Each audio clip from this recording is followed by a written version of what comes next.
नमस्कार दोस्तों, स्वागत है आपका मेरे चैनल कॉमिक्स लाइफ में।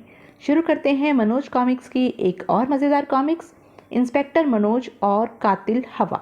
एक ऐसा इंसान जिसके सामने रास्ता रोके खड़ी मौत भी सलाम बजाकर एक और हट जाए, रास्ते की हर मुश्किल जिसके कदमों तले तड़प कर दम तोड़ दे, हर मंजिल जिसके कदम चूमने को तरसती हो, रहस्य का हर पर्दा जिसके समक्ष खुद ब खुद उठता चला जाए, जिसमें ऐसा हौसला और दृढ़ आत्मविश्वास हो कि अगर चाहे तो सूरज को भी रात में चमकने पर मजबूर कर दे। फर्ज के कांटे भी जिसके रास्ते में मखमली फूल बनकर बिखर जाते हों, गुनहगार जिसके नाम से खौफ खाते हों, कानून से जिसका पवित्र रिश्ता हो और उसकी रक्षा करना वह अपना धर्म समझता हो, जिसके समक्ष हर जुर्म को झुकना पड़ता हो, उस इंसान का नाम है इंस्पेक्टर मनोज। उसी इंस्पेक्टर मनोज की बहादुरी का एक कारनामा प्रस्तुत चित्रकथा में। इंस्पेक्टर मनोज और कातिल हवा। कथा अशोक महाजन। चित्र प्रदीप साठे। रात के 2 बजे थे। सारा शहर नींद के आगोश में था। मूसलाधार बारिश और तेज तूफानी हवा ने शहर के समस्त वातावरण पर अपना प्रभुत्व जमा रखा था, जिस पर पावर स्टेशन में हुई खराबी के कारण गहन अंधकार भी छाया हुआ था। इंस्पेक्टर मनोज दिन भर की भागदौड़ से थक हार कर उस समय गहरी नींद में सोया हुआ था। अचानक उसके बेडरूम की खिड़की का एक शीशा टूटकर फर्श पर बिखर गया। तुरंत ही इंस्पेक्टर मनोज की नींद टूट गई। कौन है? कोई उत्तर न पाकर वह रिवॉल्वर और टॉर्च लेकर उठ खड़ा हुआ। जो कोई भी है सामने आए, वरना गोली मार दूंगा। तभी भड़ाक! ओह, खिड़की कैसे खुल गई? इंस्पेक्टर मनोज खिड़की बंद करने के लिए आगे बढ़ा कि एक जबरदस्त अट्ठास कमरे में गूंज उठा। हा हा हा! इंस्पेक्टर मनोज ने टॉर्च का प्रकाश कमरे में चारों तरफ फेंका, मगर कमरे में सिवाय उसके और कोई न था। मैं कहता हूँ सामने आओ, वरना गोली मार दूंगा। हा हा हा! मूर्ख इंस्पेक्टर, किस पर गोली चलाओगे? क्या तुम्हें कोई दूसरा भी यहाँ दिखता है? फिर भी तुम्हें गोली चलाने का शौक है तो चलाओ गोली। फिर तुम कौन हो? यह आवाज़ जो मैं सुन रहा हूँ, इसका रहस्य क्या है? आवाज़ किसी महिला की थी। यह मेरी आवाज़ है और मैं यहाँ मौजूद भी हूँ, पर तुम मुझे देख नहीं सकते। हाँ, मैं तुम्हें जरूर देख रही हूँ। अजीब बात है, क्या मैं यह समझूं कि मैं हवा से बातें कर रहा हूँ? हा हा हा! तुम्हारे ऐसा समझने में भी कोई दोष नहीं है इंस्पेक्टर, क्योंकि वास्तव में हवा की ही तरह मेरा भी ना कोई रूप है और ना कोई आकार है, इसलिए तुम मुझे नहीं देख सकते, बस मेरी उपस्थिति का एहसास ही कर सकते हो। वह कैसे? तभी कमरे में हवा का एक तीव्र झोंका आया। ऐसे! अब पहचाना मुझे? मैं हवा हूँ, सिर्फ हवा। मैडम हवा, आप जो कुछ भी हैं, फिलहाल तो मेरी समझ से बाहर हैं, क्योंकि मैंने आज तक हवा को इंसानी जुबान में बातें करते नहीं सुना। मेरे लिए तो यह संसार का 8वां अजूबा है। फिर भी इतना अवश्य जानना चाहूँगा कि आपने मुझ गरीब को ही इतनी रात गए अपनी तफरीह हेतु बातचीत करने को क्यों चुना? बहुत से कारण हैं इंस्पेक्टर। फिलहाल तो सिर्फ इतना कहना चाहती हूँ कि चमनगढ़ की पहाड़ियों पर कल रात ठीक 8 बजे एक हत्या होगी। हत्या? हाँ इंस्पेक्टर, हत्या। अगर किसी का खून होता देखने में दिलचस्पी रखते हो तो कल रात 8 बजे चमनगढ़ की पहाड़ियों पर पहुंच जाना। अच्छा, अब मैं चलती हूँ, बाय। सहसा इंस्पेक्टर मनोज चौंका। उसे लगा कि खिड़की के पास कोई है। वह तेजी से खिड़की की तरफ झपटा। उसने तुरंत टॉर्च का प्रकाश फेंका। बाप रे, इतना विशाल पक्षी!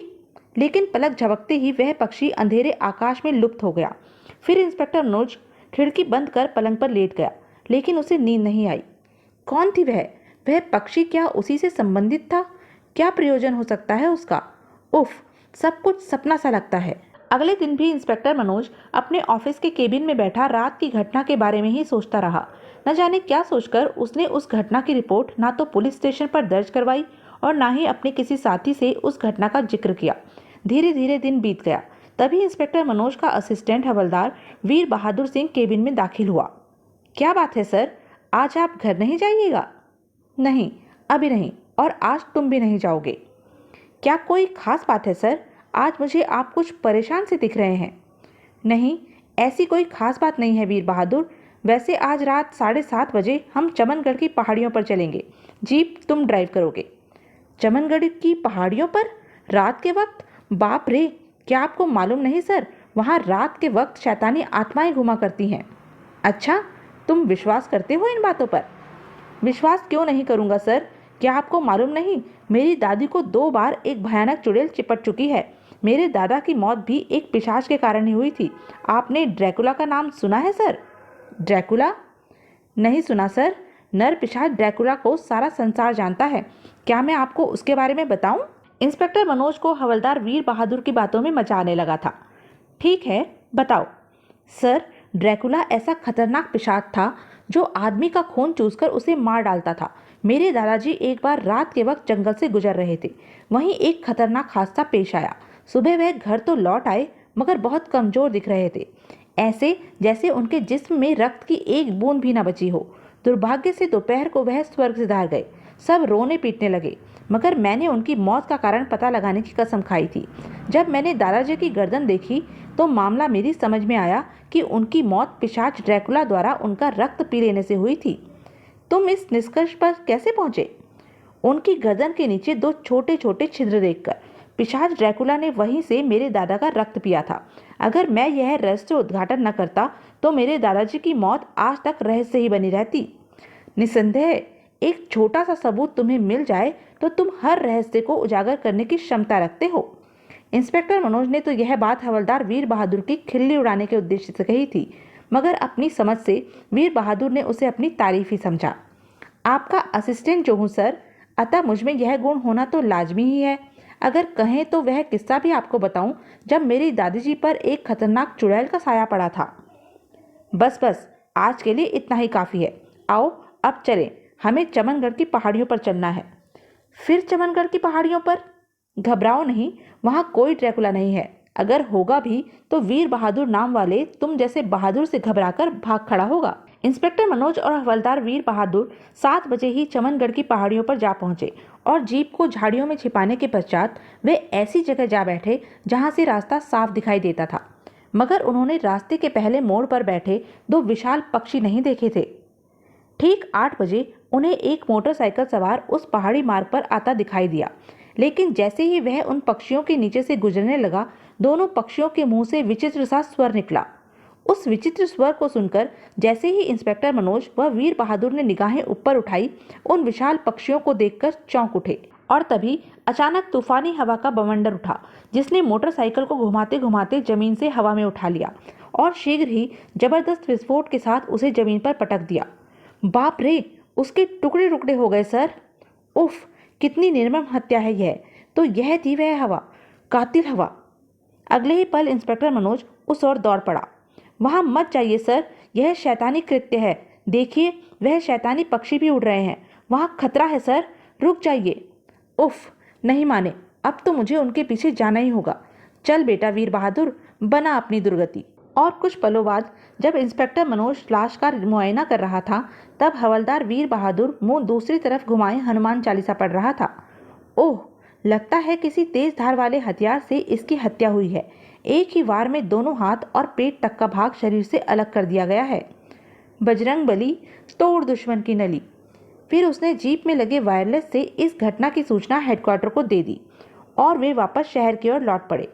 सर, मैं ना कहता था कि रात के वक्त चमनगढ़ की पहाड़ियों पर शैतानी आत्माएं घुमा करती हैं। देखा, बेचारे अजनबी मोटरसाइकिल सवार की कितने विचित्र तरीके से हत्या कर दी गई। एक धूल भरे अंधड़ ने उसे अपने आगोश में ले लिया। फिर उसकी चीख सुनाई दी। जब धूल छंटी तो उसकी लाश शत विशत सी सामने पड़ी थी। शैतानी पक्षी भी गायब थे।